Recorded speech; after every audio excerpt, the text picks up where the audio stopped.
चक्षुरुन्मीलितं येन तस्मै श्रीगुरवे नमः। नमो ॐ विष्णुपादाय कृष्णाय भूतले श्रीमते भक्तिवेदान्तस्वामिन्निति नामिने।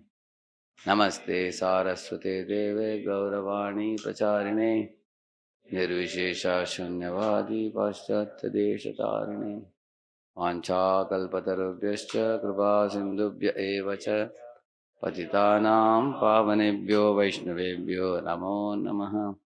जय श्री कृष्ण चैतन्य प्रभु नित्यानंद श्री अद्वैत गदाधर श्रीवासादि गौर भक्त वृंद। हरे कृष्णा कृष्णा कृष्णा हरे हरे, हरे राम राम राम हरे हरे। यह सत्र बहुत महत्वपूर्ण सत्र है, प्रहलाद महाराज के शिक्षा के ऊपर आधारित। तो इस दुनिया में भौतिक लोगों की दृष्टिकोण कैसे होता है। जब कहा है कि अगर कोई मेरे इंद्रिय तर्पण को प्रोत्साहन देता हो उसको इंसान मित्र मानता है, अगर कोई मेरे इंद्रिय के विरुद्ध चलता हो तो वो मेरा दुश्मन है। अभी राइट साइड पिक्चर देखिए, जब एक बार कर्ण को अपमान हुआ, आप लोग जानते हो, करेक्ट है? कब हुआ? अर्जुन ने अपने धनुर्विद्या की प्रदर्शनी की, सब लोगों ने ताली बजाया, तब कर्ण उसी सभा में आगे आया, ऐसे अपने कंधे को ऐसे पिटा थे, बोला कि अभी मैं करके दिखाऊंगा ये सब चीज। उन्होंने भी सब कुछ ऐसे करके दिखाया। तो उसके बाद सब लोगों ने उनके लिए भी ताली बजाया। तब कर्ण ने बोला कि ऐसा नहीं कि मैं अर्जुन ने जो किया उतना ही मैं कर सकता, उससे मैं और भी बढ़कर दिखा सकता हूँ। अभी मेरे और अर्जुन के बीच में एक युद्ध हो सके ताकि मैं उनको खत्म कर दूंगा, मिटा दूंगा, ऐसे बोला उन्होंने। तब अर्जुन भी तैयार हो गया।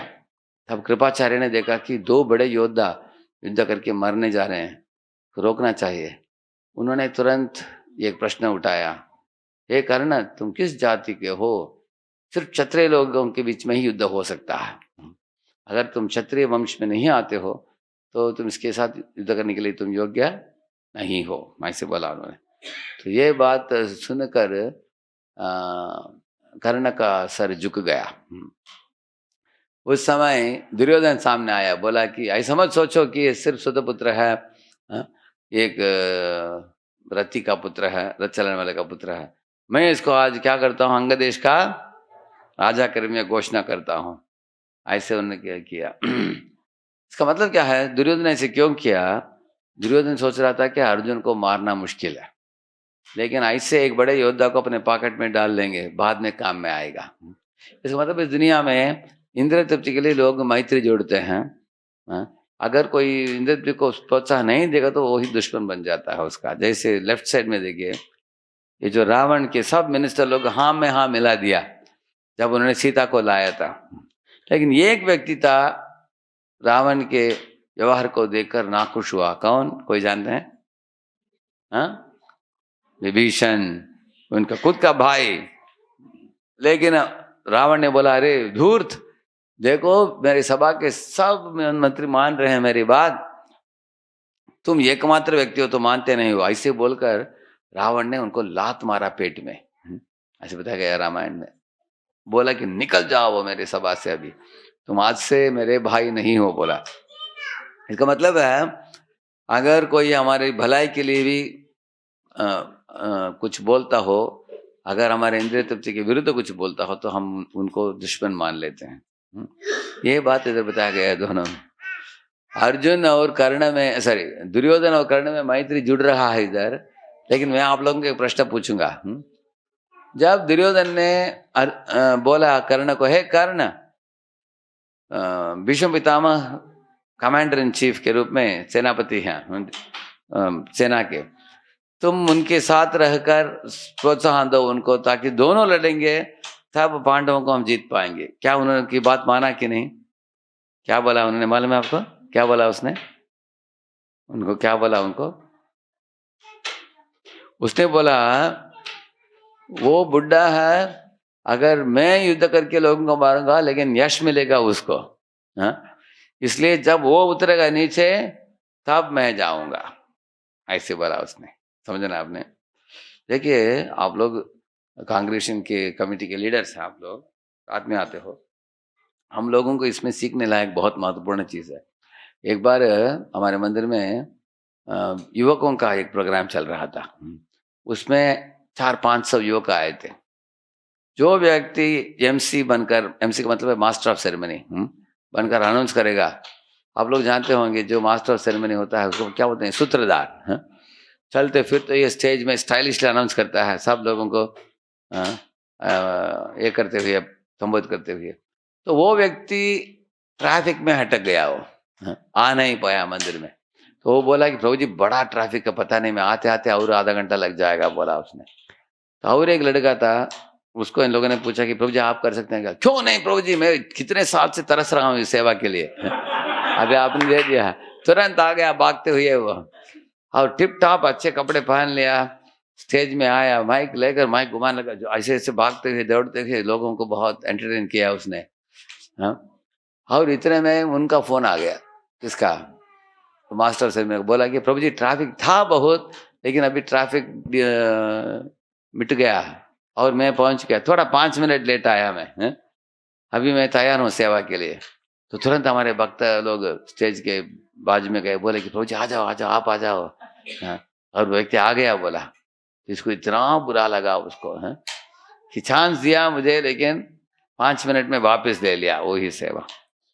तो उसके बाद इसने पूछा प्रभु जी अगर ये सेवा नहीं तो मैं क्या सेवा कर सकता हूँ, बाकी कुछ सेवा नहीं है, बोला। वो बोले नहीं नहीं, हमको प्राइसेस पैक करना है, हाँ?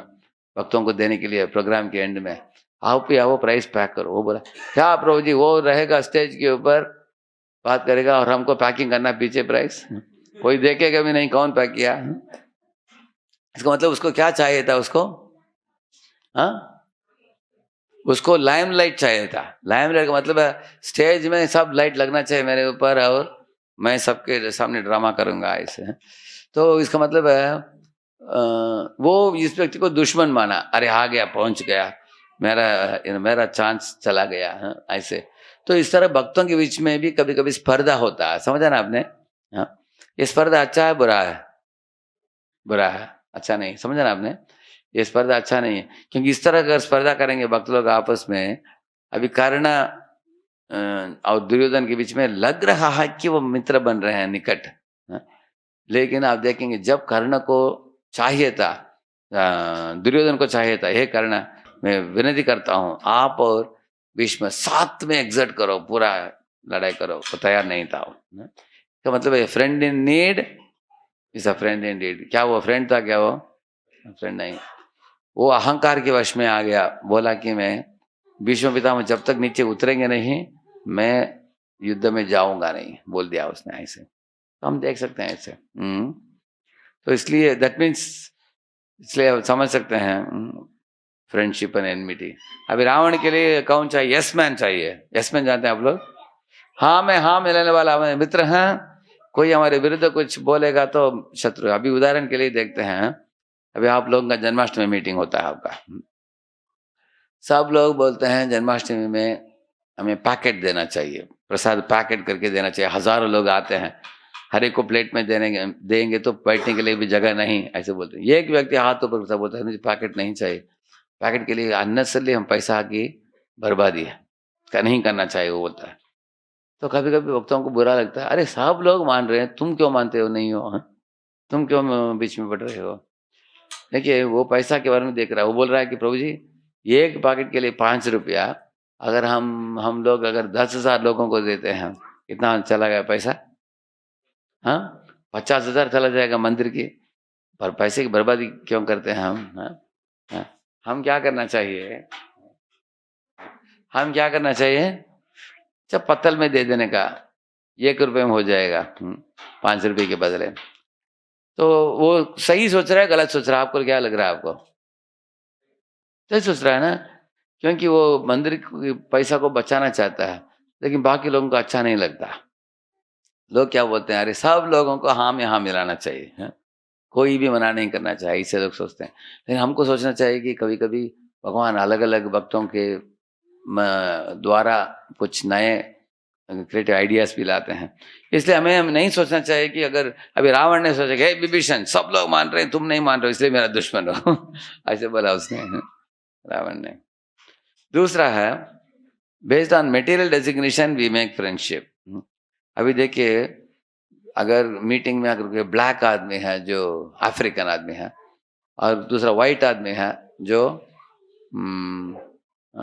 अमेरिकन है, हाँ?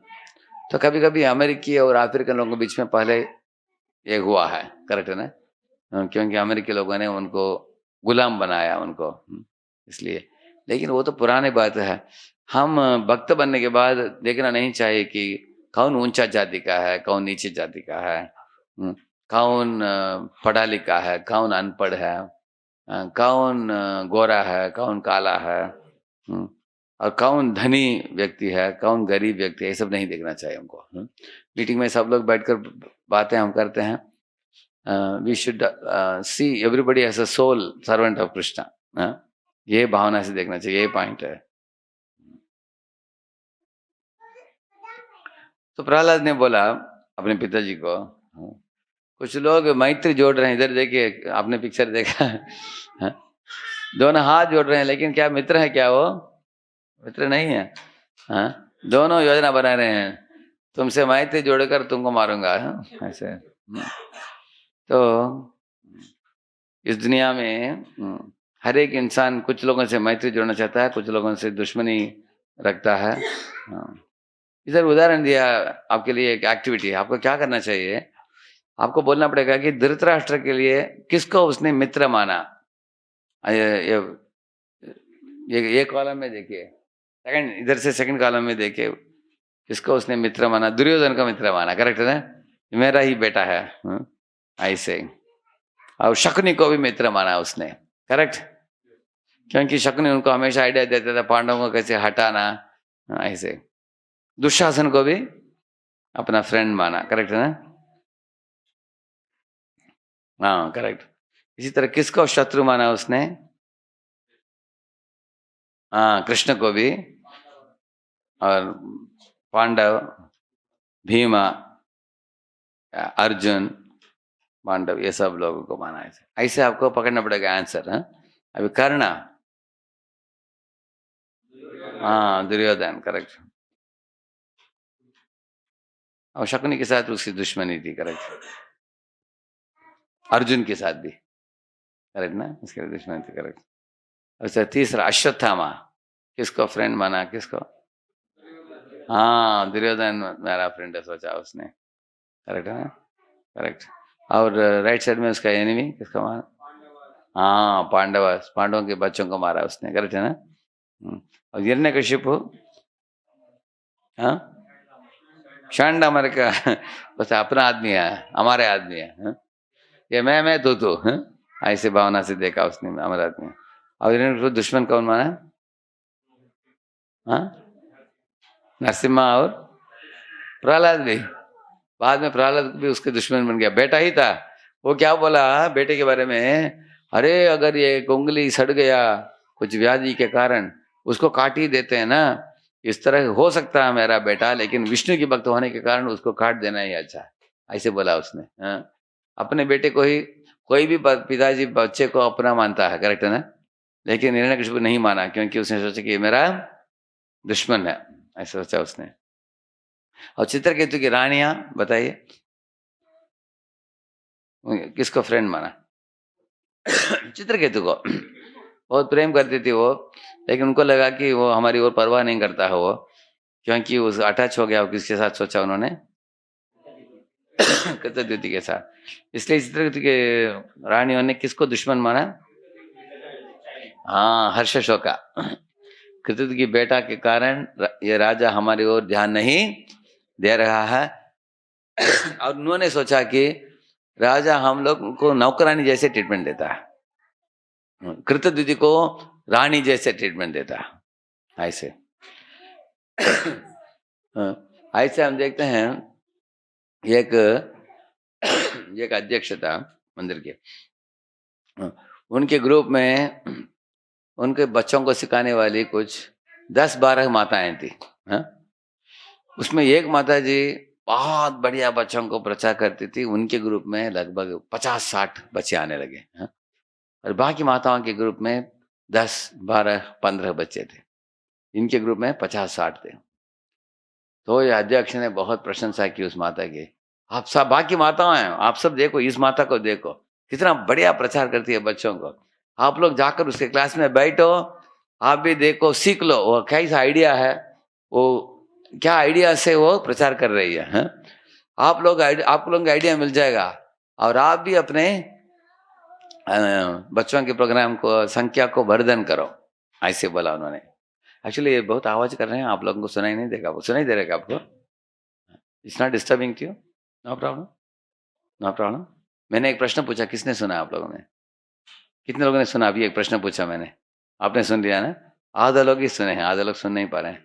आई think there is lot of they are making noise. Can we do one thing? One mata ji can sacrifice this meeting and take the children to another room, alright? Yeah, तो सब बच्चों को special treatment देंगे उनको। इसलिए हम क्या करना चाहिए, बच्चों के लिए एक रूम में उनके लिए किताबें, खिलौने, कृष्ण के सब कुछ ऐसे रेडीमेड बच्चों को रखना चाहिए, तो they will very peacefully enjoy. Yes, लेकिन हाँ बताइए, मैंने क्या प्रश्न पूछा माता? आप बताएं, आप बताएंगे? हाँ, सबको समझ आ जाना। हाँ, मैंने एक प्रश्न पूछा था, मैंने क्या पूछा था मैंने, आपको याद है? बोलिए माता। एक माता जी में 50-60 बच्चे आए। हाँ, वो अच्छा क्लास लेती थी वो, और बाकी और भी 10-12 माताएं थी, जो जिनके ग्रुप में 10-15 बच्चे आते थे। तो हमारे अध्यक्ष ने क्या बोला, क्या बोला अध्यक्ष ने माता? हाँ, आप उनकी माता की क्लास अटेंड करके सीख लो, कैसे वो इतने बच्चों को ला पा रही है, होल्डिंग कर पा रही है, ऐसे बोला उन्होंने। अभी अध्यक्ष की सोच क्या था, कोई बता सकते हैं कि क्या सोच से अध्यक्ष ने ऐसे ऐसे बोला? आई वांट, आप बोलिए। वो उनकी इच्छा थी, करेक्ट ना? उनकी इच्छा का गलती थी, सही थी, उसमें गलत कुछ नहीं। लेकिन माताओं ने क्या लिया होगा, इनको पूछेंगे माताओं को, क्योंकि माताएं उनकी साइकोलॉजी जानती है। हाँ, हाँ बताएंगे माता, हाँ बोलिए। हाँ, ये बोला, देखो देखो देखो, अध्यक्ष की मातृभाषा और ये माता जी की मातृभाषा दोनों मिलजुलता है, इसका मतलब उनके लिए फेवरेट हो गई है। और हम लोगों को ऐसे ट्रीटमेंट दे रहे हैं, सेकंड क्लास ट्रीटमेंट, और ये जूनियर माता जी, हम लोग सीनियर हैं और जूनियर को इतना स्पेशल ट्रीटमेंट दे रहे हैं। तो अध्यक्ष के ऊपर एक झंडा उठाया, हाँ? तो सब माताएं जीप इसके बाद चली गई। हाँ, बोला कि ये सीनियर भक्तों का आदर नहीं देता ये अध्यक्ष। हाँ, सब सिर्फ एक जूनियर माता जी को प्रोत्साहन कर रहा है, क्योंकि उनकी भाषा वाली है, उनकी प्रदेश की है, इसलिए उनको सपोर्ट दे रहा है, ऐसे बोला लोगों ने। प्रेसिडेंट अध्यक्ष रो पड़ा वो, हाँ? बोला कि मैंने कभी नहीं सोचा ऐसे है, और मेरी इच्छा थी कि सब माताएं सीखे। तो जी बिजन अध्यक्ष को बोला, अरे तुमको माताओं की साइकोलॉजी जानना आवश्यक है। हाँ? हाँ। तो इस तरह कंपेयर करके कभी मत बोलो, उन्होंने बोला, उनको ईर्ष्या हो जाएगी। ऐसे ही हुआ ना, मंत्रा ने किया ना, कैकी को कुछ घुमा दिया उन्होंने, हाँ, गुमराहट कर दिया। बोला कि देखो, अगर तुम्हारा बेटा राजा नहीं बनेगा, कौशल्या का बनेगा, कौशल्या फेवरेट रानी हो जाएगी, किसकी? दशरथ की। और तुम्हारी ओर मुड़कर देखेगा भी नहीं वो, तुम कौशल्या की गुलाम बन जाओगे, ऐसे बोला। और लोग, कोई भी तुम्हारे बेटे का तुम्हारा परवाह नहीं करेंगे। तो इस तरह बोलकर उनके ईर्ष्या को जगा दिया उन्होंने, करेक्ट है ना? तो इस तरह मैं क्यों बोला आपको, इस तरह हम लोग समूह में, वैष्णव समूह में रहते समय कभी कभी गलत फहमी होता है, इस तरह समस्याएं होते हैं। हम भक्त लोग एक दूसरे से ईर्ष्या नहीं करना चाहिए। अगर हम ईर्ष्या करेंगे तो संस्था कैसे बढ़ेगा? संस्था आगे बढ़ना तो हमें सब भक्तों को फ्रेंड्स के रूप में देखना चाहिए। हाँ, ये बात है। तो चित्रकेतु की रानियां क्या ऐसा ही हुई? एक्चुअली आप बताइए, चित्रकेतु की रानियां जो थी, ये क्या उनकी गलती थी? नहीं तो राजा चित्रकेतु का गलती था? आप बताइए। अभी चित्रकेतु की एक रानी थी, पाला रानी, पटरानी, उसका नाम क्या था? कृतद्युति। उसका बेटा अभी चित्रकेतु, कृतद्युति और हर्षशोक तीनों साथ में हो गए। हमेशा कृतद्युति को मिलता था, बच्चे को देखता था और बाकी रानियों को भूल गया वो। हाँ। ये क्या चित्रकेतु की गलती थी? नहीं तो कृतद्युति की को वाइफ्स जो साउथ दूसरी रानियां थी, उन्होंने विष पिलाकर बच्चे को मार दिया। आप लोग जानते हो, क्या उनकी गलती थी? गलती किसका था? चित्रकेतु का था, नहीं तो रानी का थी कि क्या कृतद्युति का था? हाँ? दोनों का। करेक्ट। तो राजा को भी बाकी रानियों को नेग्लेक्ट नहीं करना था। करेक्ट ना? तो ये एक नेता जो होता है उसको सब लोगों को साथ में लेके चलना चाहिए, किसी को अटेंशन देना, किसी को नेग्लेक्ट करना नहीं चाहिए। वो एक चीज है। दूसरा चीज हम सीखते हैं कि पृथ्वी की जो बाकी रानियां थी, उनको इतना ईर्ष्या नहीं होना चाहिए कि बच्चे को मार ही दो। हाँ? ये अच्छा नहीं था। वो कम से कम राजा को बोल सकती थी, राजा जब से बच्चा आया आप हमारी ओर ध्यान नहीं दे रहे हैं, सिर्फ पिताजी को ध्यान दे रहे हैं। तो आपको इस तरह से आपको हमारे ऊपर क्या घृणा पैदा हो गया, ऐसे पूछ सकती थी। वो जवाब कुछ दे सकता था वो। हाँ? लेकिन उनसे बात किया ही नहीं, एकदम बड़ा एक्शन ले लिया उन्होंने। हाँ? ऐसे। तो ध्रुव ने किसको फ्रेंड माना है? पहले इसमें देखिए। हम्म, हाँ हाँ, पोस्ट ऑफ किंगशिप, करेक्ट। उसको पोस्ट ऑफ किंगशिप चाहिए था उसको, करेक्ट। और राइट साइड में किसको दुश्मन माना? हाँ हाँ, यक्षा। बाद में यक्षों को मारने के लिए प्रयत्न किए उन्होंने, करेक्ट है ना? हाँ हाँ, बाद में उत्तम को फ्रेंड के रूप में भी माना, करेक्ट। और इंद्र, किसको फ्रेंड माना इंद्र? हाँ, पोस्ट ऑफ किंगशिप, वो भी पोस्ट के पीछे था वो भी। इंद्र भी करेक्ट। और राइट साइड में उसके लिए दुश्मन कौन था? हाँ, धृतराष्ट्र। वृतराष्ट्र, हाँ वृतराष्ट्र, करेक्ट करेक्ट। हाँ, Krishna and Govardhan Leela, correct. Correct point है वो। गोवर्धन लीला में कृष्ण को दुश्मन माना, ठीक है।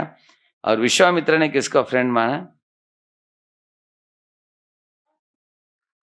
उधर आंसर है ही नहीं उसका, डैश डाल देने का। ऐसा भी कुछ प्रश्न पूछा मैंने। और राइट साइड में हाँ, हाँ। और किसको दुश्मन माना उसने? वशिष्ठ को, करेक्ट। और सौबरी मुनि, फिशस, या भाई तो जोड़ लिया उन्होंने फ्रेंड्स के साथ। और उनके लिए फिश प्रोटेक्शन सोसाइटी चालू कर दिया उन्होंने। हाँ, जिसके कारण कौन उनके दुश्मन बने? हाँ, बड़ा गलती हो गया। अभी गरुड़ भगवान के शुद्ध भक्त है, उनसे दुश्मनी और मछलियों के साथ मैत्री, ऐसे मूर्खता था। इसके कारण मछलियों मछलियों के संभोग को देखकर ही उनका पतन हुआ। बाद में आप देखेंगे, क्योंकि अपराध किया उन्होंने गरुड़ को देखकर। गरुड़ को श्राप दिया कि तुम इधर आओगे तो तुम्हारे सर चूर चूर हो जाएगा, ऐसे। और कालिया, किसको फ्रेंड माना?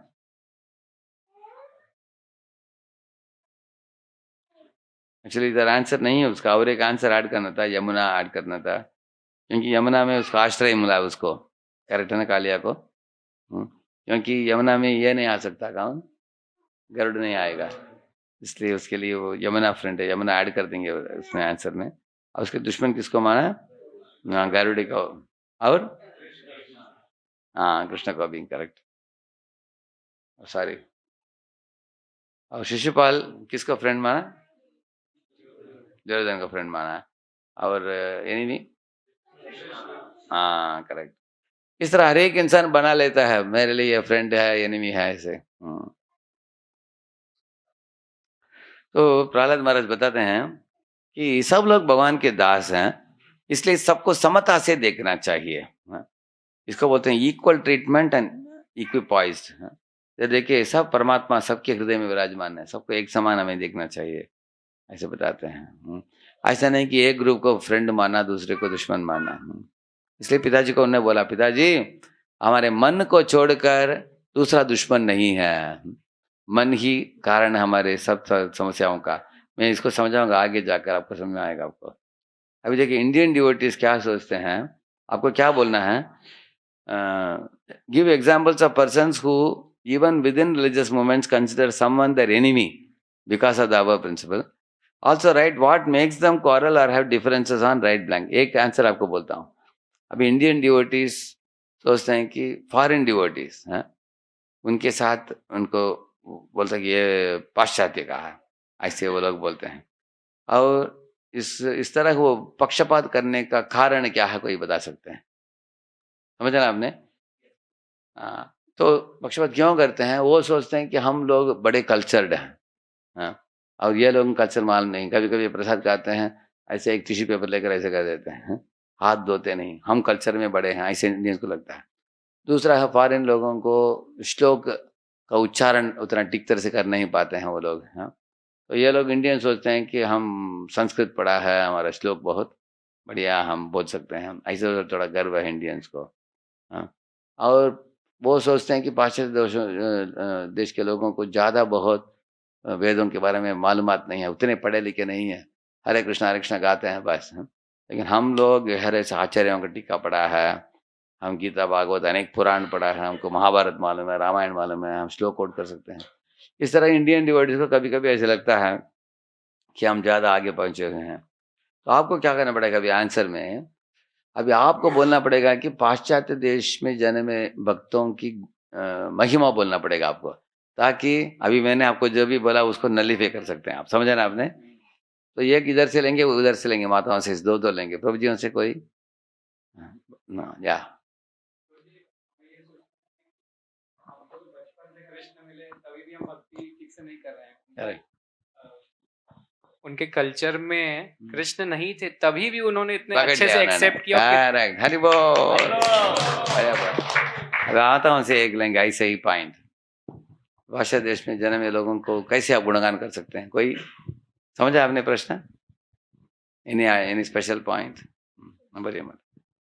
प्रभु जी, हम ऐसे सोच सकते हैं कि जैसे हम लोग को तो बचपन से अच्छा कल्चर मिला है, हम लोगों ने वो पॉइंट उन्होंने रिलीज कर दिया. करेक्ट है ना?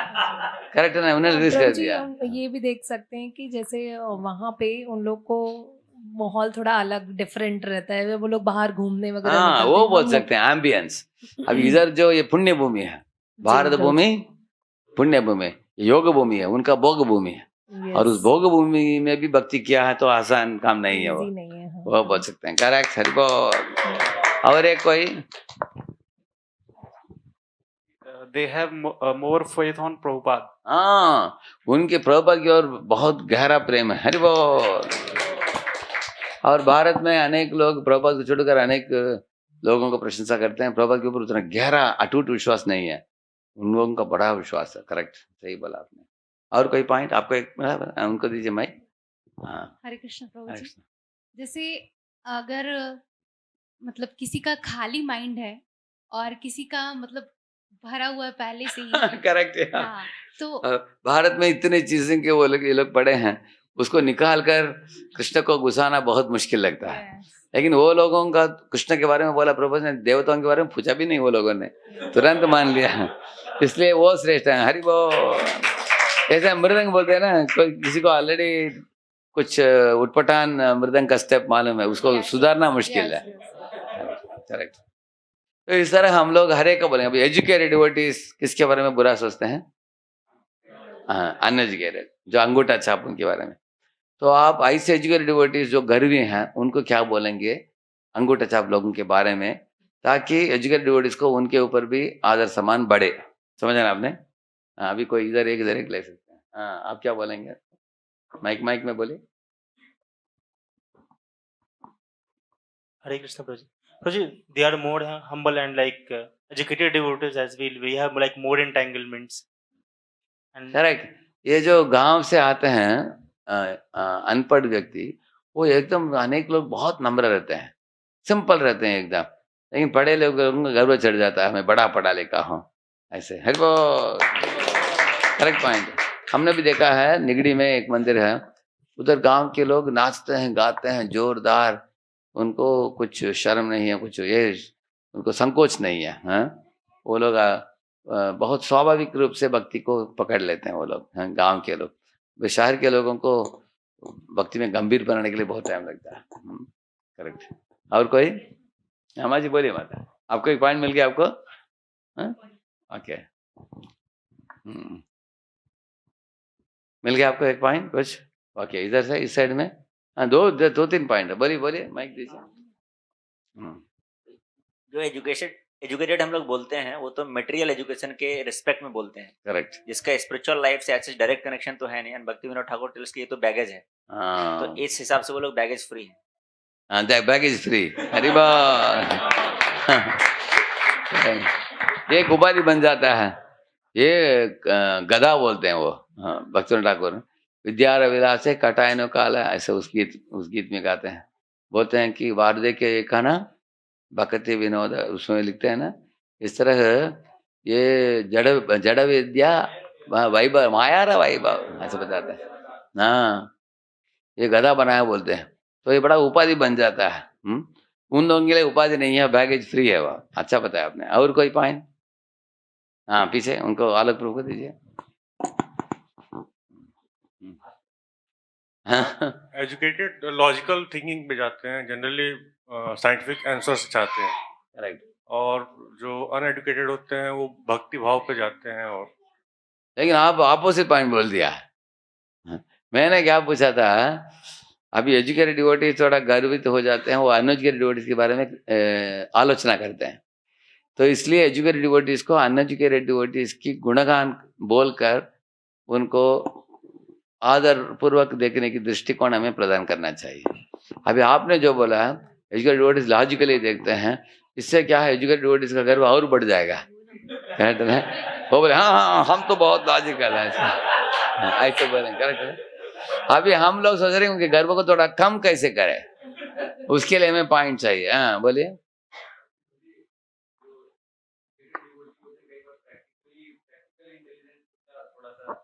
कम रहता है। हाँ, प्रैक्टिकल इंटेलिजेंस जो डिवोटीज विलेज बैकग्राउंड वगैरह से आता है, उनका प्रैक्टिकल इंटेलिजेंस ज्यादा रहता है, तो कई बार एग्जीक्यूशन के लिए बेस्ट डाउन टू अर्थ रहोगे। अरे बोल, क्योंकि वो लोग गांव में रहे हैं, अनेक प्रैक्टिकल चीजें किए हैं, उनको मालूम है। अनेक बार एजुकेटेड डिवोटीज, अभी कभी भी कोई लड़की बोलती है कि कंप्यूटर साइंस किया है लेकिन कुकिंग मालूम नहीं उनको। हाँ, अंदर प्रसाद परोसने के लिए बोलो, वो इतना सब्जी लेकर बीच में डालेगी और चावल के कोने में डालेगी थोड़ा। बोले क्यों? कंप्यूटर साइंस है। मालूम नहीं होता, ऐसे होता है कभी। तो इसलिए ये बोल रहे हैं कि उनका प्रैक्टिकल मालूम नहीं। अभी गांव में गावटी लोग जो हैं, उनका क्या होता है, बड़े बचपन से कसरत करते हैं बहुत। हाँ, गांव में पानी लेकर आना, घर, अनेक चीजों को उनको प्रैक्टिकली करना पड़ता है। उनको करते करते करते वो लोग परिपक्वता पाते हैं उसमें। तो गांव के लोग उस स्तर पर देखा जाए तो they have more practical intelligence. That's a good point. या वेरी गुड। और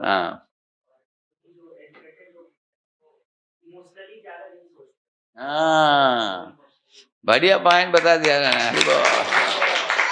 देखिए, एजुकेटेड लोग जो है ना, वो सोचते हैं कि लॉजिकल थिंकिंग, टेक्निकल थिंकिंग करते हैं। वो इन्होंने गलत किया इसलिए तो बोला हमने, डांटने में क्या गलती है, ऐसे वो करते हैं। गाँव वाले बोलेंगे अरे देखो गलती किया है, फिर भी अपना बनाकर समझाना चाहिए, उसको प्रेम से समझाना है, उसको भाई भाई जैसे समझाना चाहिए, क्योंकि गांव वाले लोग इसमें थोड़ा संवेदनशील रहते हैं। तो शहर में लोग बोलते हैं अरे मैं गलत बोला क्या, मैंने गलत किया इसलिए तो बोला हमने। वो टेक्निकली देखते हैं, they see technical rightness, they don't see practical rightness. उसमें सेंसिटिविटी थोड़ा कम होता है पढ़े लिखे लोगों में। अच्छा, गांव में रहने वाले लोग क्योंकि अनेक दादाजी ऐसे लोगों का आदर भी देते हैं और घर में जॉइंट फैमिली में रहते हैं, तो वो लोगों को अप्स डाउन्स मालूम है, लोगों को सेंसिटिवली कैसे हैंडल करना। देखिए उदाहरण के लिए, कुछ किसी को गलती के बारे में बोलना हो, गांव वाले लोग कभी भी फोन में नहीं बोलेंगे। वो बोलेंगे कल शाम को आ जाना, आपसे कुछ बात करना है, ऐसे बोलेंगे। तो शाम को आने के बाद उनको प्रसाद देंगे, शांति से केथी में लेके जाएंगे, अनेक चीज बात करेंगे 2-3 घंटा, उसके बाद अंत में लाएंगे वो पॉइंट। थोड़ा ये भी बात करना था आपसे, कुछ लोग ऐसे सोच रहे हैं, आपने जो बोला उस दिन ऐसे सोच रहे हैं, तो वो बहुत शांति से लेगा, वो समझेगा। अभी हमारे पढ़े लिखे कभी क्या करते हैं, फोन में बोलते हैं आपने ऐसे किया, फीडबैक आ गया, ऐसे फोन में बोल देते हैं। तो वो इंसान फोन हैंग हो जाएगा उसका, ऐसा कैसा मेरा फीडबैक दे दिया इन्होंने। थोड़ा सेंसिटिविटी कम होता है कभी, इसलिए वो लोग सेंसिटिविटी ज्यादा होने के कारण हमें रेस्पेक्ट करना चाहिए उनको, करेक्ट है ना। क्योंकि भक्ति मूवमेंट जब बोलते हैं, it is not only theoretical knowledge, it is also practical dealing, वो भी काम में आता है, करेक्ट है ना। और एक हाथ ऊपर था किसी का, हाँ बोलिए। educated people माइक में because of their high education they may not do menial services like correct वो झाड़ू मारना टेंपल में जरूरत है तो वो लोग भागेंगे, मतलब they will make excuse। yeah, they give lecture, they may go to big this thing leading role लेंगे, लेकिन मीनियल सर्विस नहीं करते हैं। हरि बोल।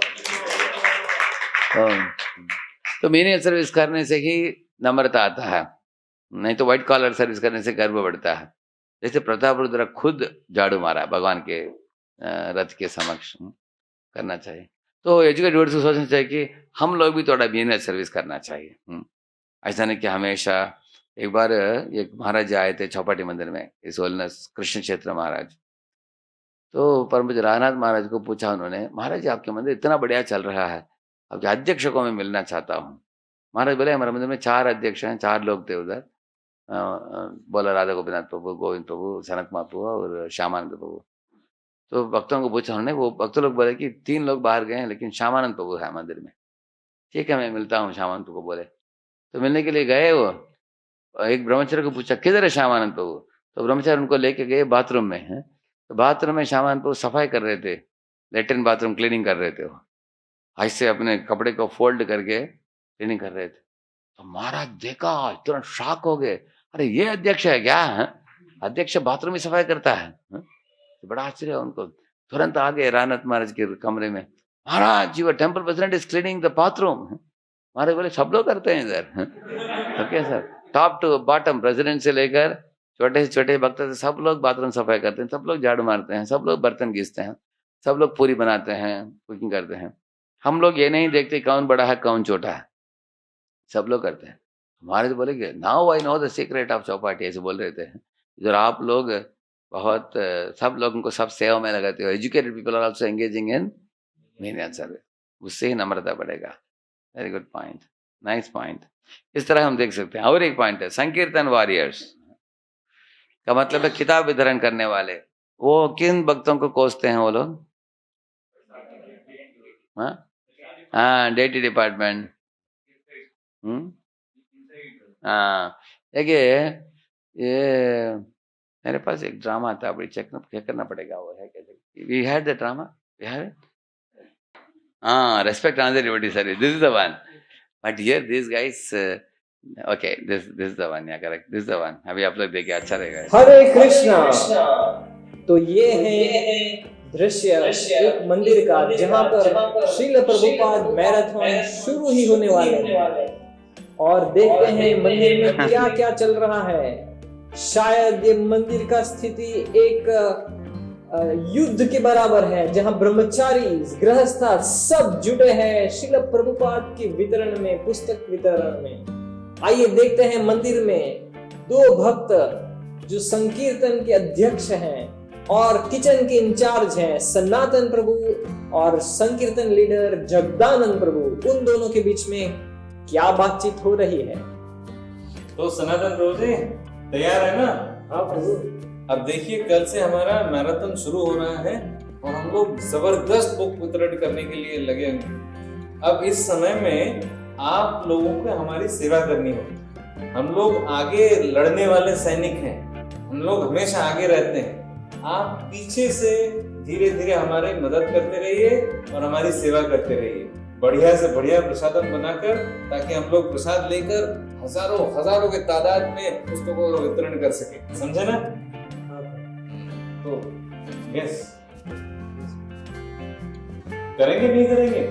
जरूर प्रभु, हम अपनी तरफ से पूरा प्रयास करेंगे आपके लिए सर्वोत्तम प्रसाद बनाने का। बिल्कुल ठीक, लेकिन ये सब करते हुए भी यही याद रखिएगा, कभी न कभी तो आपको आगे बढ़कर कुछ ना कुछ पुस्तक वितरण आपको करना ही है। कम से कम 10% तो कर लीजिए। हम जितना करते हैं, कब तक इस रसोई के अंदर खड़े होकर नारियों की तरह आप केवल कुकिंग करते रहेंगे, खाना पकाते रहेंगे, ऐसा थोड़ी जीवन चलता रहेगा। कभी ना कभी तो आगे आना पड़ेगा और कभी ना कभी तो इस प्रचंड काम को, पुस्तक वितरण को करना पड़ेगा। आप लोग समझ रहे कि नहीं? हाँ प्रभु, आपके इंस्पिरेशन से हम भविष्य में जरूर किसी न किसी दिन बाहर जाएंगे और बुक वितरण करेंगे। ठीक ठीक, अब लग जाइए, किचन में लग जाइए, हम लोग कल काम शुरू करना है। तो इस प्रकार अगले सुबह किचन के भक्त किचन में दिखाई नहीं दे रहे थे, कोई भी नहीं था। बुक डिस्ट्रीब्यूटर्स परेशान हो गए और खबर पहुंची अध्यक्ष युधिष्ठिर प्रभु के पास। हरे कृष्णा हरे कृष्णा हरे कृष्णा हरे कृष्णा हरे कृष्णा।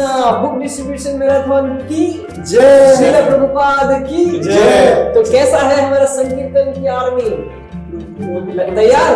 किचन में कोई नहीं है, नाश्ते का कुछ भी प्रसाद नहीं मिला। अच्छा, कैसे हम पुस्तक वितरण करने जाएंगे बिना खाए? हाँ। क्या आप लोगों में से किसी को खिचड़ी बनाना आता है?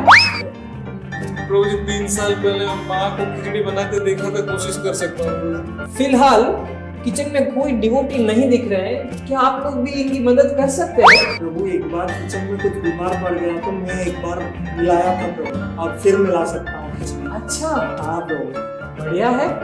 प्रभु मैं जानता हूँ खिचड़ी में साधारणतः चावल, मूंग दाल, नमक, जीरा और तेल डालते हैं। मैं सबको एक साथ डाल के ट्राई करूंगा प्रभु। वाओ, क्यों ना आप ट्राई करें इसको? कोशिश कर सकते हैं प्रभु? बिल्कुल, किचन आपका है।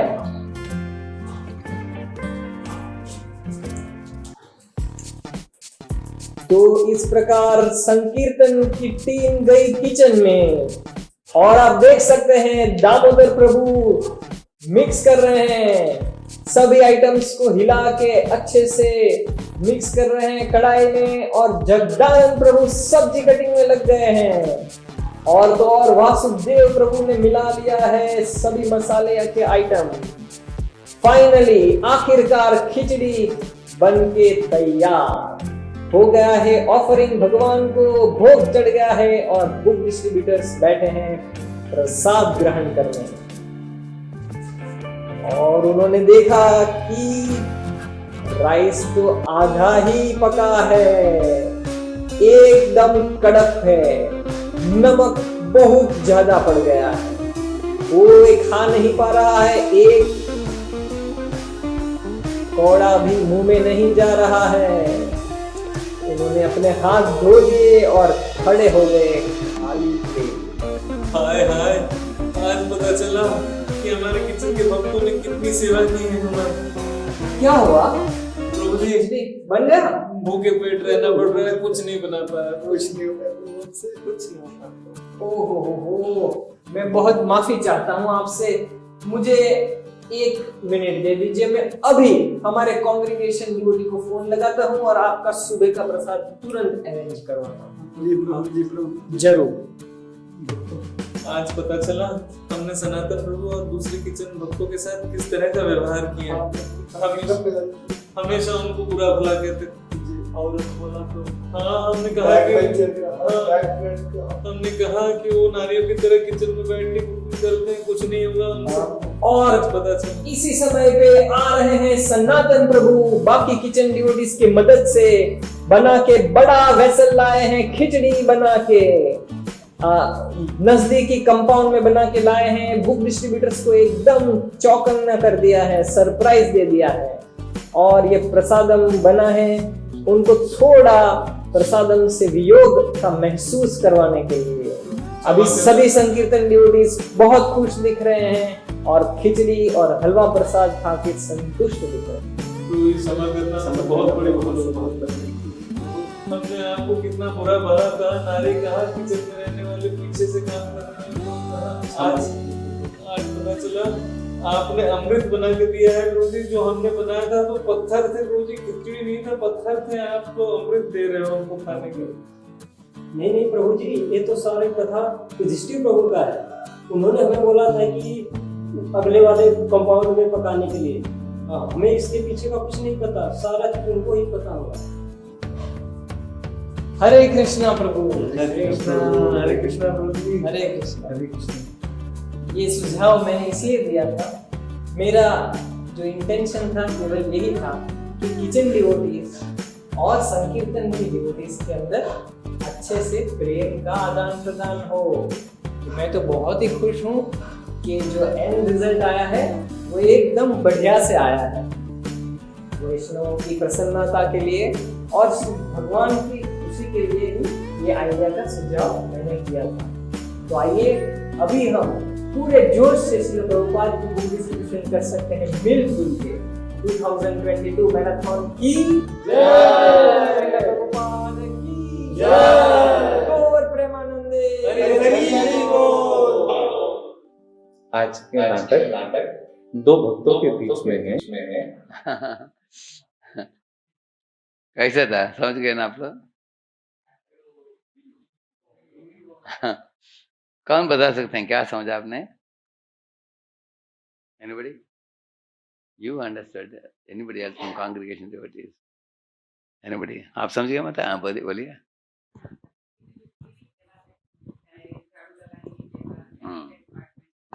सेवा हो, सब बराबर है, मतलब करेक्ट बराबर होना चाहिए। हाँ, ये माता बोलते कि सब सेवा को बराबर देखना चाहिए, लेकिन ये संकीर्तन भक्त तो सोच रहे थे कि हम उनसे श्रेष्ठ हैं। करेक्ट है, वो मेन पॉइंट है वो।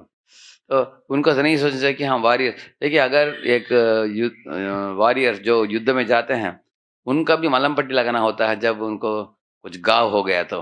हाँ, तो मलहम पट्टी लगाने वाला का भी इम्पोर्टेंस है, क्योंकि वो लोग नहीं करेंगे इनका घाव ठीक नहीं होगा। घाव ठीक नहीं हुआ तो युद्ध में कैसे जाएंगे, है ना? इसलिए हर एक का इम्पोर्टेंस है। अगर डेटी वर्शिप अच्छा नहीं होता तो भगवान डेटी को हम ध्यान नहीं देते, तो उनकी कृपा नहीं मिलेगा, कौन क्या कर सकता है, सब हैंडीकैप हो जाएंगे। तो इसलिए माता जी ने सही बोल जाए, एकदम निष्कर्ष बताया उन्होंने कि सब डिपार्टमेंट्स को बराबर देखना चाहिए। क्योंकि हमारा जो भी लाइमलाइट डिपार्टमेंट है, प्रीचिंग है, फंड रेजिंग है, जो आउट गोइंग डिपार्टमेंट को थोड़ा ज़्यादा ही लोग आदर देते हैं, करेक्ट है ना? तो इसलिए एक तो जो बैकग्राउंड डिपार्टमेंट्स भक्तों को थोड़ा ज़्यादा एनकरेजमेंट की ज़रूरत है। करेक्ट है? अभी ये लोग सीख लिया है एक सबक, संकीर्तन वारियर्स से सीखा कि हम कुकिंग हम कभी नहीं कर पाएंगे। करेक्ट है ना? हाँ, ओके। गृहस्थ डिवोटीज एंड डैश ब्रह्मचारी। अभी आप क्या बताएंगे, गृहस्थ डिवोटीज क्या सोचते हैं ब्रह्मचारी के बारे में और ब्रह्मचारी क्या सोचते हैं गृहस्थ के बारे में? हाँ, ऐसे हम अभी दोनों के बारे में बात करेंगे। इससे एक्चुअली आपको क्या बोलना चाहिए, गृहस्थ भक्त क्या सोचते हैं, क्या सोचना चाहिए, ब्रह्मचारी क्या सोचते हैं, क्या उनको सोचना चाहिए। करेक्ट है ना? उस तरह सोचना चाहिए। यश जी, माइक है क्या आपके पास? माइक।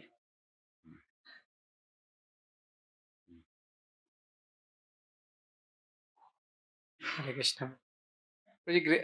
गृहस्थ ये सोचते हैं कि ब्रह्मचारी लोग को तो और कोई काम है नहीं, तो इसलिए भक्ति कर रहे हैं दिन भर। भक्ति कर रहे हैं। तो ब्रह्मचारी लोग बताएंगे, अभी आप बताइए क्या आंसर देंगे आप इसका? उनको दीजिए माइक, वो बताए। सॉरी, मैं ऐसे नहीं सोचता। नहीं, करेक्ट है। ये प्रैक्टिकल चर्चा कर, एक्चुअली इधर क्लास में चर्चा करना अच्छा है, बाहर चर्चा करने के बदले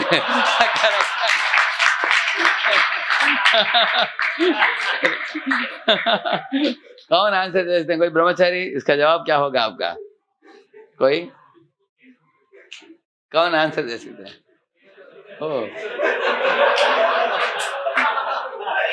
आप लोगों को दूसरा काम नहीं, सिर्फ पढ़ने का, सब करने का।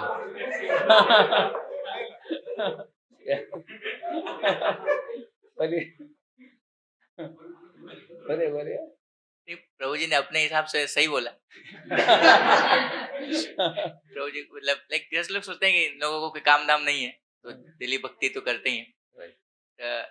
अभी मैं क्या बताऊँ, इसका काउंटर दूं या फिर काउंटर देना? क्योंकि आप ऐसे समझ आएंगे जिससे गृहस्थों को लगता अच्छा इनको भी बहुत कुछ है। ये लोग तो दिन भर सेंस एंजॉयमेंट ही करते रहते हैं। एक्चुअली आपको क्या बोलना चाहिए, अभी हम गृहस्थों के बारे में ब्रह्मचारी क्या सोचते हैं वो बाद में आएगा, लेकिन अभी इन्होंने जो पॉइंट बोला, ब्रह्मचारी लोगों को दूसरा कुछ नहीं, इसलिए कृष्ण रामा गोविंदा हमेशा नाम ले सकते हैं, किताब पढ़ सकते हैं, दिन भर भक्ति करने के लिए है उनके पास, लेकिन हम लोगों को आप ही जाना पड़ता है, घर संभालना पड़ता है, हमारा बहुत से ड्यूटीज हैं, इन लोगों को ऐसे ड्यूटीज नहीं है, ये लोग फ्री बर्ड है, ऐसे वो लोग सोचते हैं। ये सही बात है क्या? सही है क्या ये? नहीं प्रभु जी। हाँ, क्यों नहीं, आपको बोलना पड़ेगा। हाँ, वो आपको बोलना पड़ेगा। और क्या क्या जिम्मेदारी बताए? बेसिकली प्रभु जी, ब्रह्मचारी के पास रिस्पॉन्सिबिलिटी होता है कि एक तो डेटी सर्विस का होता है कि भगवान को देखते हैं, टेंपल देखते हैं, प्रीचिंग करते हैं। 6 डेटीज का 6 बार 6 भोग होता ड्रेसिंग है। होता है और भोग चढ़ाना होता है, ठीक है। और प्रीचिंग होता है, फिर टेंपल मैनेजमेंट होता है। मैनेजमेंट होता है। और मंदिर के लिए, अभी मंदिर में जो ब्रह्मचारी रहते हैं उनको छोड़कर बाकी संडे फीस्ट, फेस्टिवल फीस्ट इत्यादि के लिए ग्रोसरी लेके आना, वेजिटेबल लेके आना, भगवान के लिए फूल लेके आना, इस तरह के उनका भी अनेक कार्य होता है, करेक्ट है ना? और कार्य क्या होता है? और हाँ जी, जैसे बोलिए। हाँ, कॉलेज के बच्चे ऐसे नहीं कि आसानी से आ जाते हैं, उनको फॉलोअप करना होता है, पीछे पड़ो, फॉलोअप। और आने के बाद भी अनेक प्रॉब्लम्स लेके आते हैं, उनको काउंसलिंग करना होता है। जैसे एक माता पिता को मालूम है एक बच्चे को संभालना कितना कठिन है, करेक्ट ना? अगर एक ब्रह्मचारी के पास 20 बच्चे हो, और उनके माता पिता भी फार दूर में है, और इन बच्चे हमेशा प्रॉब्लम लेके आते हैं, विद्यार्थियों के अनेक प्रॉब्लम्स, उनको फिलोसॉफिकल डाउट होता है, कभी कभी दूसरों के साथ झगड़ा हो जाता है, कभी कभी उनके व्यसन के कारण उनका प्रॉब्लम होता है, कभी कभी स्त्री पुरुष के इसमें पड़ जाते हैं और उनको ब्रोकन लव टूट जाता है, कुछ आत्महत्या के विचार करते हैं। ऐसे इस तरह अनेक प्रॉब्लम्स लेके आते हैं विद्यार्थी, दर्जनों प्रॉब्लम। तो उनको माता पिता जैसे बैठ कर उनको समझाना, ठीक करना। अभी आप लोगों को जो दिख रहा है इधर चकाचक सब white and white dhoti kurta पहन कर आते हैं, नाचते हैं, ये हमको लग रहा है कि रेडीमेड ऊपर से लोग उतर आ गए हैं, ऐसे लगता है। लेकिन इनको पॉलिश करने के लिए बहुत टाइम लगा, उसमें काउंसलिंग के लिए टाइम बहुत लगता है, फॉलोअप के लिए। पहले फॉलो मतलब क्या है, बच्चों को लाना मुश्किल है क्योंकि वो भाग जाते हैं। जैसे अभी छोटे बच्चे को अगर भोजन खिलाना हो, भोजन बनाते ही वो भाग जाता है बच्चा, पीछे पीछे बढ़ना माताएं जानती है, करेक्ट है ना? अब देना चाहते हो, खाते नहीं है, चले जाते हैं। इसी तरह नए विद्यार्थियों को क्लासेस में लाना ही बहुत मुश्किल है, बहुत मुश्किल। और लाने के बाद उनको ट्रेनिंग देने के बाद वो लोगों को दूसरे तरीके के प्रॉब्लम लेके आते हैं। तो काउंसलिंग होता है, फॉलोअप होता है, काउंसलिंग होता है, उसके बाद डेटी सर्विस होता है, ग्रोसरी इत्यादि लाना होता है, और आश्रम क्लीनिंग होता है, और अनेक प्रचार के लिए अनेक तैयारी करना होता है, जैसे व्हीकल डिपार्टमेंट होता है, ऐसे अनेक। और साधना भक्ति, जैसे सुबह 4:30 बजे उठना और पूरा 9 प्रोग्राम करना, 4 to 9, और फिर उसका प्रसाद, और फिर उसका टेंपल उनका वगैरह सब। एक्चुअली उनका जो 4 to 9 मॉर्निंग प्रोग्राम कंपलसरी है ब्रह्मचारियों के लिए, करेक्ट? या टेंपल मैनेजमेंट होता है, करेक्ट, इनसाइड मैनेजमेंट। अभी मंदिर में क्या होता है, अनेक विजिटर्स आते हैं, हाँ, उन लोग कभी कभी लाइफ मेंबर्स लोग आते हैं, विजिटर्स आते हैं, उनको दर्शन दिलाना, उनको दिखाना, मंदिर को दिखाना, उनके साथ बैठकर बात करना, गेस्ट रिसेप्शन करना। और कभी कभी अनेक लोग वाराणसी आते हैं, सोचते हैं कि वाराणसी एक होली प्लेस है, हमको घूम कर देखना है। अभी घूम कर दिखाने के लिए ब्रह्मचारी ही जाना पड़ता है, करेक्ट है? यही लोग जाते हैं, उनको पूरा दिखाएंगे तो आधा दिन चला जाता है उसमें, करेक्ट है ना? तो इस तरह अगर हम सर्विस का लिस्ट बनाएंगे तब गृहस्थ भक्त लोग देखेंगे, अरे इतना अलग अलग सर्विस है लोगों के पास। हमने सोचा ये लोग हमेशा पढ़ते हैं, शास्त्र पढ़ते हैं, आराम करते हैं, दिन बस उनको फ्री है, तो उनको पता चल के बहुत कुछ चीज़ें हैं, करेक्ट है ना? तो कुछ कुछ मंदिरों में क्या होता था, पहले गृहस्थ लोग दूर में रहते थे, ब्रह्मचारी मंदिर में रहते थे, उनके बीच में गैप होने के कारण दोनों को मालूम नहीं था कि दोनों की जीवन शैली क्या है, उनका पता नहीं चलता, इसलिए ऐसे सोचते थे। लेकिन जो लोग मंदिर के निकट आकर सेवा करते हैं उनको सब मालूम है, पता चल जाता है, करेक्ट ना, क्या क्या ब्रह्मचारी करते हैं। हाँ, तो और एक पॉइंट क्या सोचते हैं, गृहस्थ लोग सोचते हैं कि ब्रह्मचारी लोग इर्रेस्पॉन्सिबल है, माता पिता को छोड़ दिया है। कुछ गृहस्थ लोग बोलते हैं, अरे ब्रह्मचारी लोग अच्छी तरह विवाह करो, भगवान ने किधर बोला ब्रह्मचारी बनो, भक्ति करना है बस, अच्छा विवाह करो, बच्चा पैदा करो, शांति से जियो, नौकरी भी कर लो, साथ साथ भक्ति भी कर लो, सब छोड़कर शेविंग करके क्या है इस तरह माता पिता को रुलाना है, इस तरह चले जाने में क्यों करते हैं, इस तरह कुछ लोग पूछते हैं, करेक्ट है? उसके लिए ब्रह्मचारी आप क्या बोलेंगे, कोई ब्रह्मचारी क्या जवाब देंगे? ऐसे कुछ गृहस्थ प्रश्न पूछते हैं, जवाब है कि नहीं आपके पास? हाँ, डबल प्रो आंसर देने वाले हैं, अच्छा।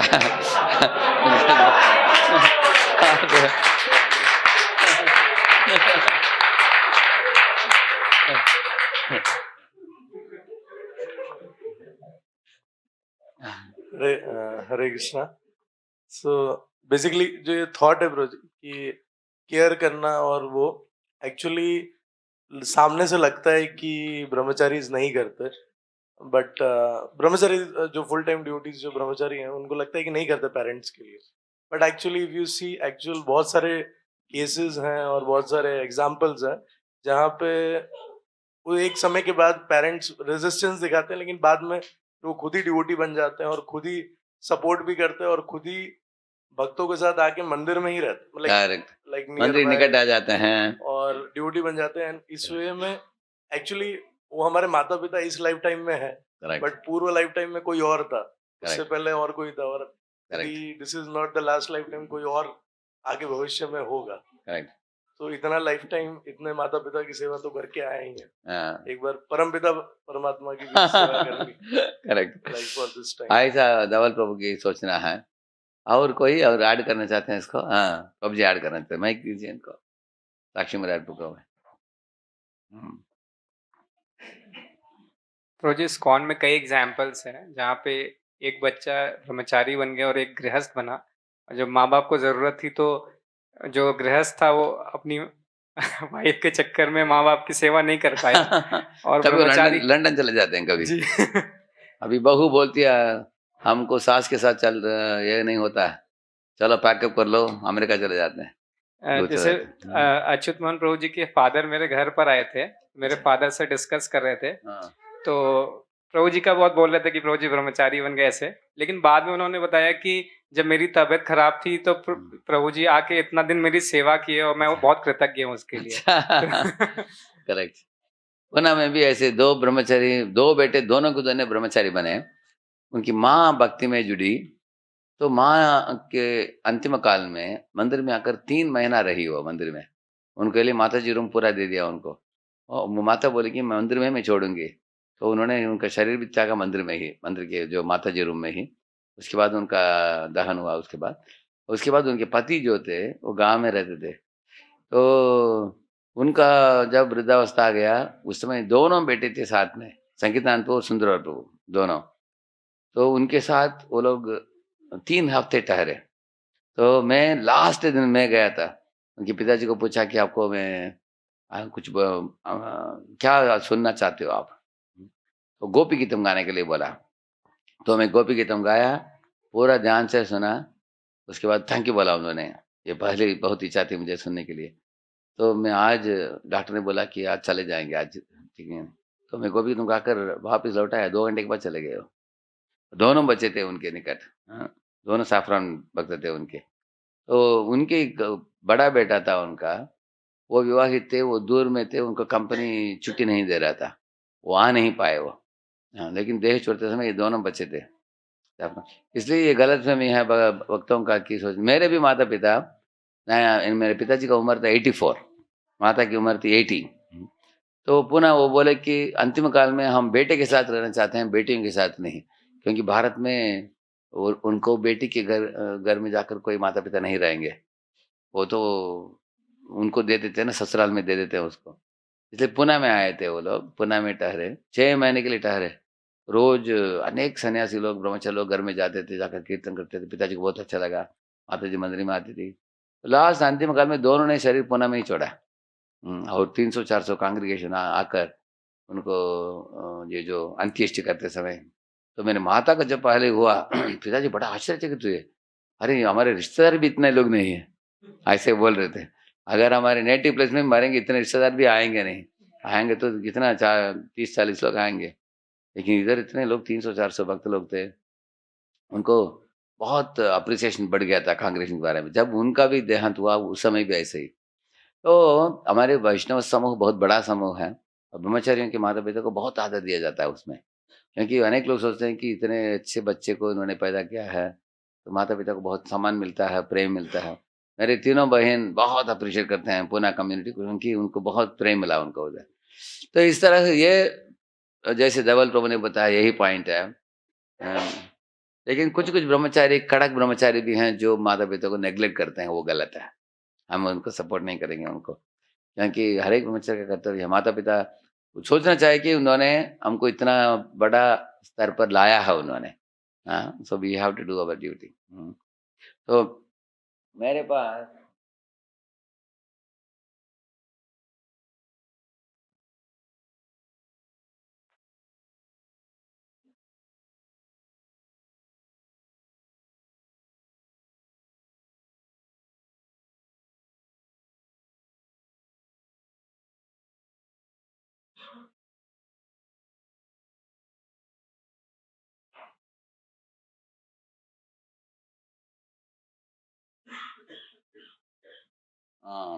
इसमें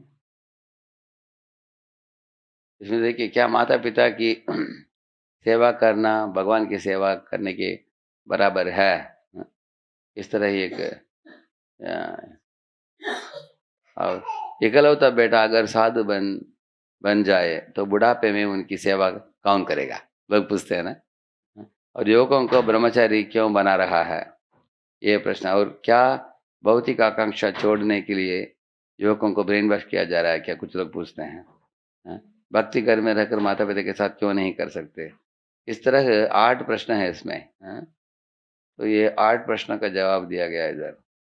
एक साधु बनकर क्या गृहस्थ बनकर भक्ति को पालन करने में क्या फर्क है। हाँ, ये अभी मैंने प्रश्न पूछा, ये आपको दिखाता हूँ। तो आप कहते हो कि साधु के साथ रहे, गृहस्थ के साथ रहे, तो फिर साधु की भक्ति और गृहस्थ की भक्ति में फर्क क्या है? देखिए, हम शास्त्र में पढ़ते हैं अनेक भक्त हैं जो जनक महाराज, युधिष्ठिर महाराज, अम्बरीश महाराज, परीक्षित महाराज, ये सब गृहस्थ थे। उन्होंने भी भक्ति की और वो शुद्ध भक्त रहे। और भगवान कृष्ण भी जनक महाराज का उदाहरण प्रस्तुत करते हैं।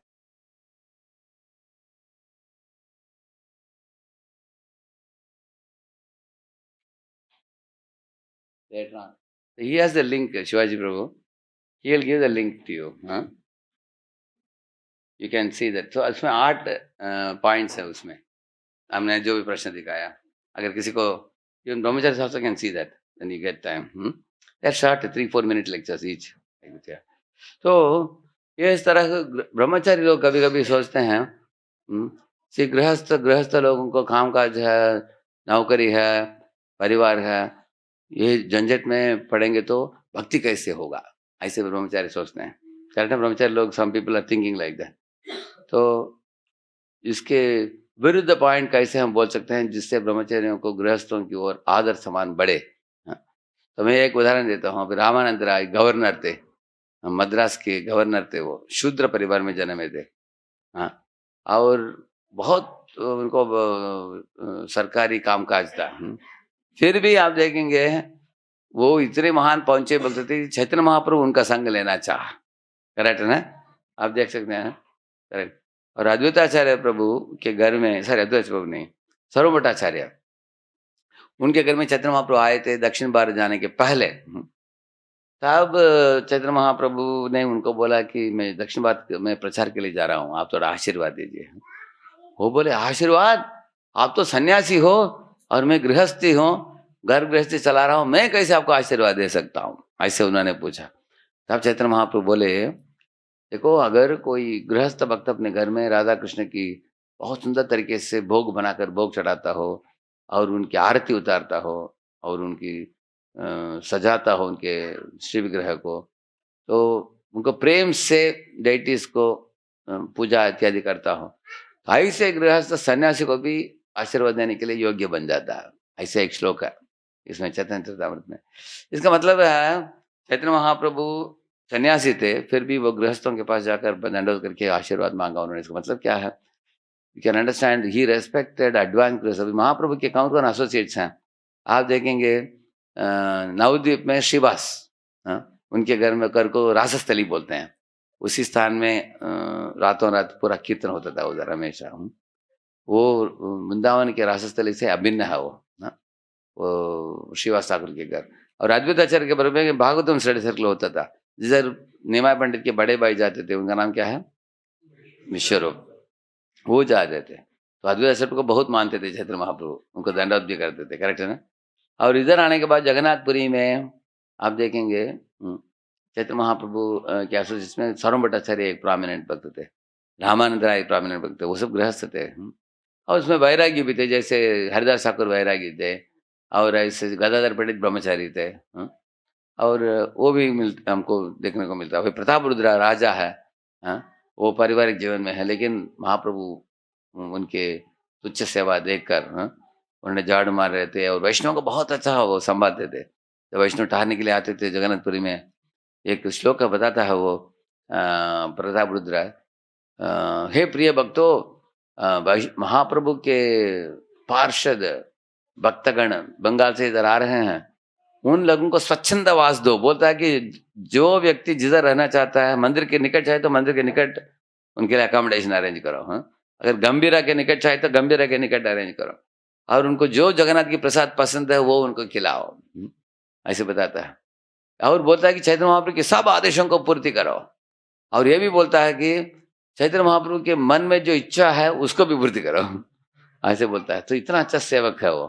कौन? प्रताप रुद्रा, ऐसे। तो प्रताप रुद्र भी गृहस्थ है, लेकिन गृहस्थ लोग सेवा करके बहुत आसानी से भगवान के आशीर्वाद को प्राप्त कर सकते हैं। You can see that. तो ये पॉइंट क्यों आया ब्रह्मचारी गृहस्थ का? एक्चुअली ब्रह्मचारी और गृहस्थ के बारे में माधव संप्रदाय में एक उदाहरण दिया गया है। क्या उदाहरण है? एक तालाब में मछली होता है, करेक्ट है ना? और मछली क्या करता है, वो उधर मल इत्यादि जो होता है उसको वो खा लेता है उसको। इसके कारण पानी को क्या करता है, वो साफ रखता है। तो माधवाचार्य के एक सन्यासी उनके परंपरा में उन्होंने बोला है, ये उदाहरण को लेकर उन्होंने बोला कि द गृहस्थस एंड ब्रह्मचारी से कंपैरिजन वो बताते हैं कि मछली जो है पानी के बिना नहीं जी सकता, करेक्ट है ना? इस तरह गृहस्थों के मेंटेनेंस के बिना ब्रह्मचारी लोग इस समाज के बीच में नहीं रह पाएंगे, क्योंकि वो लोग क्या करते हैं, मंदिर बांधते हैं, उनको आर्थिक सपोर्ट करते हैं, उनके लिए जो भी ज़रूरतें हैं सब कुछ सप्लाई करते हैं। ब्रह्मचारी लोग काम नहीं करते, बाहर जाकर नौकरी नहीं करते। So just like the water is maintaining the fish, the grihasthas are maintaining brahmachari. और फिश मछली क्या करता है, जो पानी में जो विष्ठा इत्यादि उसको खा लेता है। इसका मतलब है ब्रह्मचारी लोगों का ड्यूटी है अच्छे तरीके से शास्त्र पढ़कर, प्रवचन इत्यादि देकर, गृहस्थों को इंस्पायर करके उनको कुसंग जो प्राप्त हो रहा है दुनिया में, उससे आने वाले दूषण को निगल लेना चाहिए। उसका मतलब उसको मिटाना चाहिए। पानी को शुद्ध कर देता है कौन? मछली। इस तरह गृहस्थों को पानी से अगर तुलना किया जाए, गृहस्थों को बाहर की दुनिया के साथ इंटरेक्शन होता है बहुत, उससे आने वाले गंदगी को निकालना सन्यासी ब्रह्मचारी उनका कर्तव्य है, ऐसे बताते हैं। आपको समझ में आ रहा है ना एनालॉजी? ऐसे तो इस तरह हर एक का ड्यूटी होता है। तो परम पूज्य राहनाथ महाराज क्या करते थे चौबड़ी मंदिर में, वो गृहस्थों के पास जाते थे, उनके कार्यक्रम में ब्रह्मचारियों की ग्लोरिफिकेशन करते थे। ब्रह्मचारी देखो ये लोग इतने पढ़े लिखे हैं, सब कुछ छोड़ दिया है, और सब कुछ छोड़ मंदिर में रहते हैं, प्रचार करते हैं, संस्था को बढ़ाते हैं, भगवान को शिव ग्रह की आराधना करते हैं, और इस तरह अपने माता पिता से दूर रहते हैं इतना। तो ये सब बच्चे इतना कसरत कर रहे हैं, आप लोग इनको सपोर्ट करना चाहिए, ऐसे उनको बोलते थे। और ब्रह्मचारी क्लास में आते थे, आकर बोलते थे देखो आप लोग अच्छी तरह इधर गाते हो, नाचते हो, खूब आनंद के साथ भक्ति कर रहे हो, लेकिन भूलो मत ये मंदिर की सपोर्ट कौन कर रहे हैं? गृहस्थ कर रहे हैं। अगर इतने माताएं आकर भोग बनाती है भगवान के लिए, हार बनाती है, और अनेक प्रभु जी डोनेशन देते हैं मंदिर को, और अनेक एडमिनिस्ट्रेशन, लीगलिटीज, जमीन के संबंध में इत्यादि ये सब कर रहे हैं।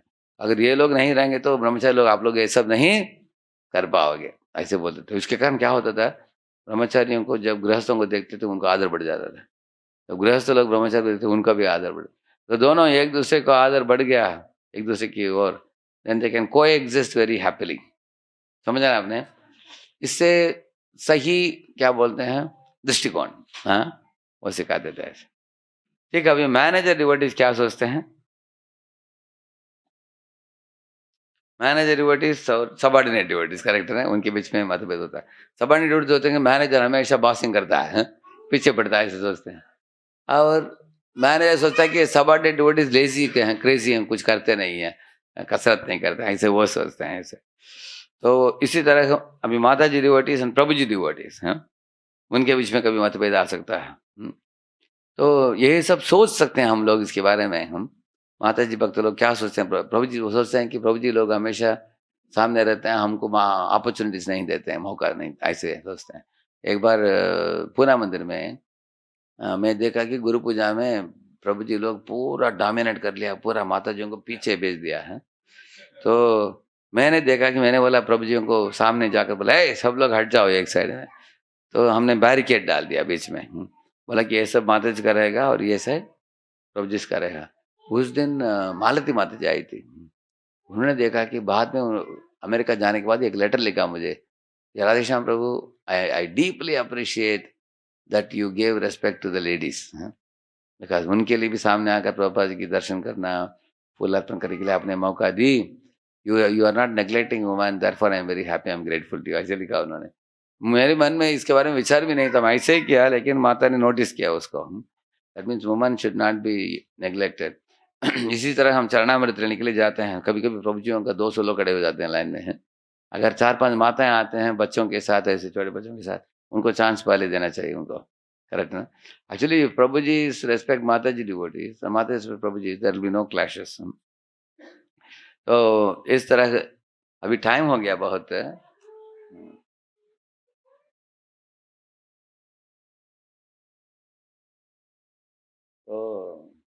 B appreciative and tolerant of different approaches to service.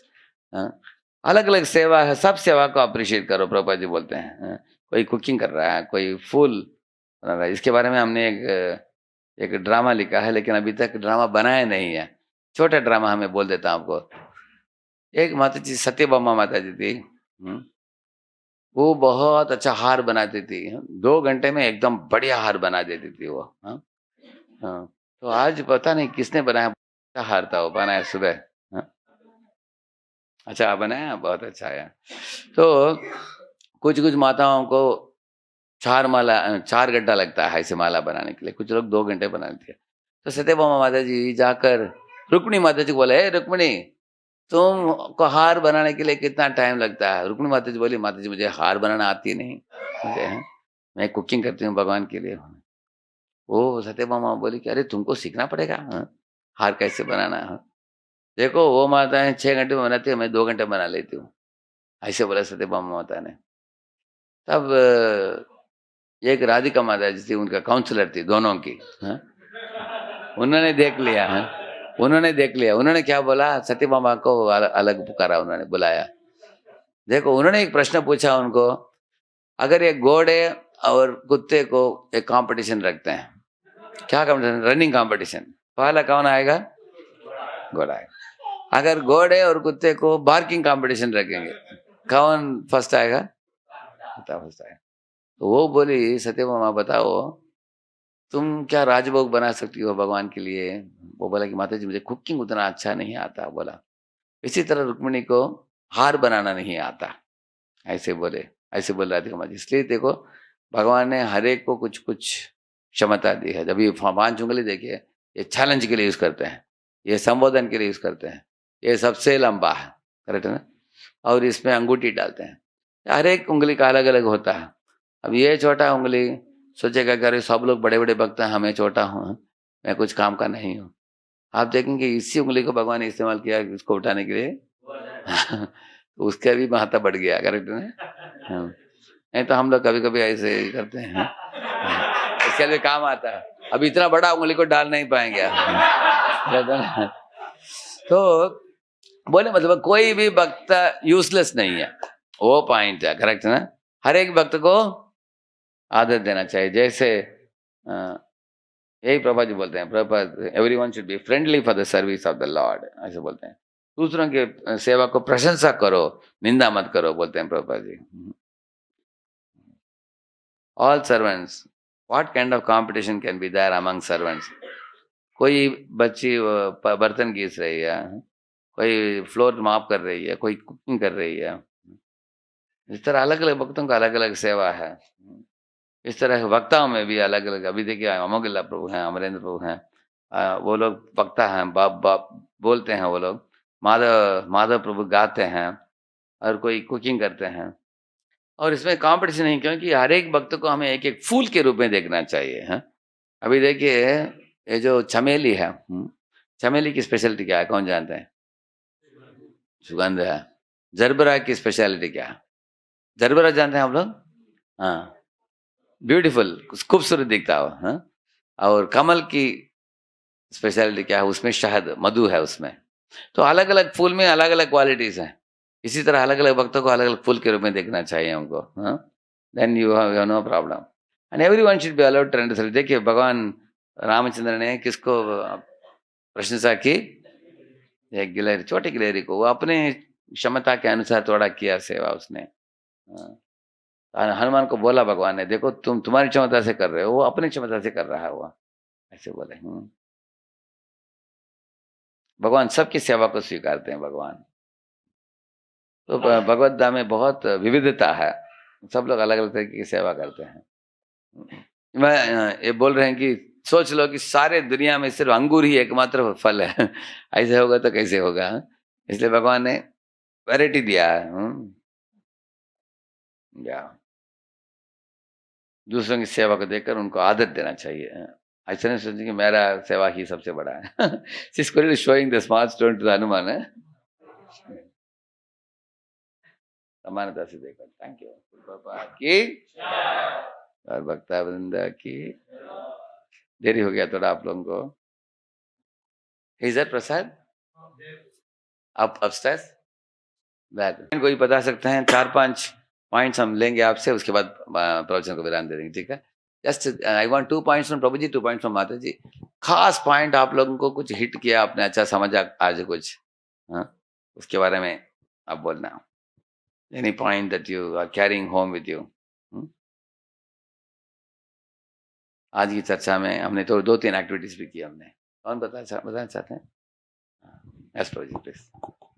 We have to appreciate others, like we should not judge others on the material qualities. So we should appreciate and we should see how we can learn from them also. Correct. And not to be critical of others.